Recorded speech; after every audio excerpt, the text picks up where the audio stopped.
Hi everyone, हाय साथियों। चलिए आज के दिन की हम खबर सुनते हैं और देखते हैं कि आज के इस दिन में हिंदुस्तान के अंदर क्या क्या हो रहा है। तो आइए अब हम लोग इस वीडियो को स्टार्ट करते हैं, लेकिन अगर चैनल पर नए हों तो चैनल को सब्सक्राइब कर लें। चलिए वीडियो स्टार्ट। जनता पार्टी जहां चुनावी मोड में बहुत पहले आ जाती है, चुनावी मोड में आने से पहले उसके सामने मुसीबतें ये हो गई हैं कि मध्य प्रदेश हो या राजस्थान, वहाँ पर जो टिकट का वितरण किया गया है, आला कमान और लोकल जो वहाँ बॉडीज़ हैं, उनमें इस कदर ज़्यादा मतभेद है कि कोई तो खुलेआम बागी होने को लड़ने को कह रहा है। पहले ऐसा नहीं हो सकता था। प्रधानमंत्री जी की एक आवाज़ पे सब चुप हो जाते थे। लेकिन चुनाव तो एक ऐसी कसौटी है ना, पता चल जाता है, आदमी सोचता है कि यार मेरा फ्यूचर अगर ख़त्म हो रहा है और बहुत बड़े बड़े लोगों को इन्होंने बर्फ़ में लगा दिया है मेरे अपनी लैंग्वेज में, तो मुझे तो मुखर हो जाना चाहिए। राजस्थान में ऐसे हो रहा है। जेपी नड्डा, उनकी कितनी चलती है मुझे नहीं पता, लेकिन मनुहार और मनाने के लिए पहुँचे। मनाने से मुझे याद आती है प्रधानमंत्री जी की वो टेलीफोन कॉल जो शिमला के अंदर, हिमाचल के अंदर पूर्व विधायक नेता को की गई और कहा कि अरे मोदी जी का कुछ रोल है आपकी ज़िंदगी में। अब मोदी जी का कॉल अगर किसी पे आ जाए तो आप बताइए उसका होश कैसे हो जाएंगे। किसी आदमी का बीपी अगर 40 हो तो 140 हो जाएगा साहब। प्रधानमंत्री जी की कॉल इतनी बड़ी इंपॉर्टेंट है, लेकिन उस नेता ने कहा साहब मेरे तो अलिया आप ईश्वर जैसे हो।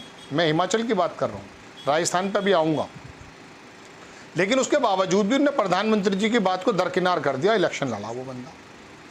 आपने देखा होगा कर्नाटक में भी फ़ोन कर दिया था। तो प्रधानमंत्री जी इतने ज़्यादा सजग रहते हैं, एक एक विधानसभा सीट पर।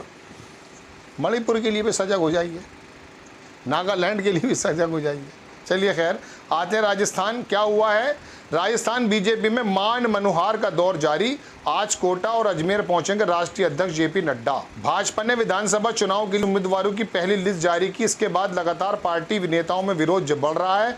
अगली सूची जारी होने से पहले जेपी नड्डा कार्यकर्ताओं की नज़र टटोल रहे हैं। इसके चलते आज नड्डा अजमेर और कोटा में नेताओं से मुलाकात करेंगे।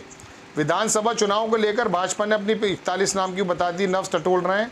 डैमेज कंट्रोल को लेकर पार्टी में मंथन चल रहा है। इस रणनीति के तहत बीजेपी के राष्ट्रीय अध्यक्ष बुधवार को अजमेर और कोटा शहर में लोगों से मिलेंगे और बुधवार को कोटा जाएंगे। कार्यक्रम के अनुसार 11 बजे यानी कि आज वहां पहुंचेंगे एयरपोर्ट पर और वहां पर जो आगे फिर बात करेंगे। बूंदी लोकसभा क्षेत्र के चुनिंदा पदाधिकारियों की अलग से मीटिंग लेंगे। इस मौके पर कुछ लोग साथ होंगे। सीपी जोशी भी साथ हो सकते हैं। कोर्ट से एयरपोर्ट से किशनगढ़ पहुंचेंगे। लंबी खबर है, कोई इतना वो नहीं है। बात खबर ये है कि नेताओं ने बगावत कर दी है। बहुत सारे नेताओं के नाम तो मैं बता नहीं सकता, लंबा एपिसोड हो जाएगा। ये देख लीजिए आपकी स्क्रीन पर खबर। यहाँ 10वीं पास को ही जो है टिकट दे दिया और 9 बार की विधायक के बगावती तेवर ने बढ़ाई बीजेपी की। झुंझुनू चुनाव के अंदर हुआ है ये। 9/12 टाइम्स ने इसको छापा दर्शकों और लिखा कि यहाँ पर 9 बार की विधायक ने उसका जो है वो भी किया है विरोध। खुल नहीं रहा है लिंक, लेकिन मैंने स्क्रीनशॉट ले रखा, वो दिखाता हूँ आपको। राजस्थान चुनाव 9 बार की विधायक के बगावती तेवर ने बढ़ाई बीजेपी की धड़कन ने। झुंझुनू से 10वीं पास को दिया टिकट का विरोध। 10वीं पास आदमी को दे दिया। अरे पिछले एमपी में थे वो, चौथी भी था एक उसमें, छठी। ये देख लीजिए, झुंझुनू विधानसभा सीट से बीजेपी बबलू चौधरी को टिकट दिया। पार्टी के वरिष्ठ नेता 9 बार की विधायक रही सुमित्रा चौधरी ने विरोध किया। कहा 10वीं पास को टिकट देकर LLB पढ़े को नज़रअंदाज किया है। ये तो है झुंझुनू की बात। दूसरी जगह भी लेके चलूँगा आपको। विधायकों की लंबी फहरिस्त है वैसे मेरे पास, लेकिन चलिए मैं तो आपको सिर्फ ये बताना चाहता हूँ, ये विरोध तो हर जगह होता है, लेकिन उसके बावजूद भी फिर भी ये देख लीजिए। विधायक रीटा बोली टिकट वितरण से बीजेपी में विरोध। कहा सांसद 4 साल गायब रहे, अब रुपये बांटकर वोट लेना चाहते हैं। कहाँ की बात है ये?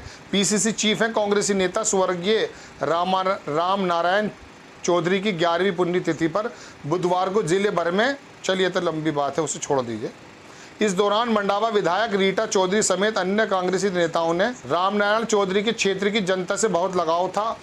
हर जगह बगावत हो रही है। इसके बाद उन्होंने बीजेपी की ओर से जारी किए गए उम्मीदवारों के नाम पर कहा कि टिकट वितरण से भाजपा में ज़बरदस्त विरोध है और बगावत हो रही है। चलिए वो तो उनकी अपनी अलग पार्टी की बात है, लेकिन बात चल ये रही है कि दर्शकों, जहाँ गुजरात में चीफ मिनिस्टर थे रूपानी साहब, फ़ोन गया इस्तीफ़ा दे दो, सुबह दे दिया। पूछने की हिम्मत हो सकती है क्या? नहीं हो सकती। तो प्रधानमंत्री जी का फरमान तो ऐसा समझ लीजिए सुप्रीम कोर्ट का फरमान था। लेकिन अब चूंकि ज़मीनें और जड़ें कमज़ोर होती जा रही हैं और भारतीय जनता पार्टी अपना अस्तित्व बचाने के लिए परेशान है, और मैं आपको एक बुरी खबर दे दूं, अगर आप में से कुछ लोग भक्त हैं, मुझे भी ये बात नहीं पता थी, लेकिन मैंने जो थोड़ा सा विश्लेषण किया, उत्तर प्रदेश में तो मैं ज़्यादा कहूँगा नहीं, हिंदी बेल्ट में, लेकिन राहुल गांधी ने पूरे देश का हालात बदल दिए हैं, ये मैं बता दूँ आपको। मिजोरम से अभी कुछ दिन पहले मेरे पास फ़ोन आया और बोला साहब आप वहाँ की खबरें नहीं बनाते, राहुल गांधी की यात्रा 2-3 दिन पुरानी बात है। तो मैंने पूछा कुछ वीडियोज़ हैं, उसने मुझे वीडियोज़ भेजी।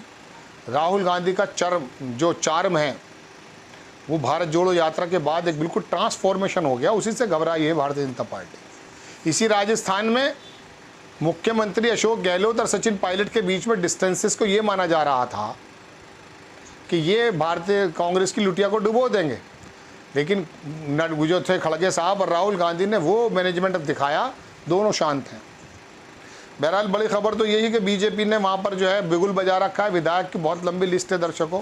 वसुंधरा राजे के बारे में मैंने कल आपको बताया था कि वो भी कोई ना कोई बगावत कर सकती हैं, अभी देख रही हैं कि क्या होना है क्या नहीं होना। लेकिन बड़ी खबर तो यही है कि अब नड्डा साहब और प्रधानमंत्री जी का फ़ोन बाकी रह गया है। अमित शाह भी जाकर बात करेंगे, लेकिन जो इसको लड़ना है वो लड़ेगा, जिसको बगावत पे जाना है वो बगावत पे जाएगा। तो ये है। आपको खबर कैसी लगी अपनी राय कमेंट्स बॉक्स में ज़रूर दीजिए। चैनल को सब्सक्राइब कीजिए, शेयर कीजिए। नेक्स्ट टाइम मैं किसी खबर के साथ आता हूँ। जय हिंद।